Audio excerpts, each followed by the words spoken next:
What's going on, guys? Welcome to the 50K U versus U challenge, right? Today we are still holding on to Palantir. We got 2 more days in the expiration. Man, up and down when I'm recording this video. We saw Palantir go to the upside after CPI came in. It bounced at the level. So in pre-market, it tanked about 2%, and then it bounced and it went up to about 3%. So currently we are down. Even more today than yesterday, but I believe that we're going to fully recover. At the time that I'm recording this, there's about 3 more hours left in the market. So things could be a lot different, but what I will do is by the time I post this, I will have the updated amount, and I'll just, put it here in the video. All right. I'll see you guys later. This is day 10.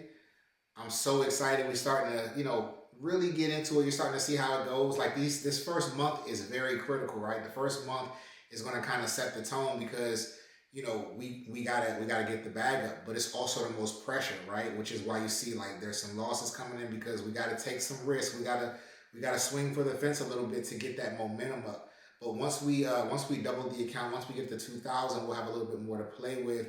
And then as we get more money, it'll be easier to grow the account. All right. I'll see you guys next time. Peace.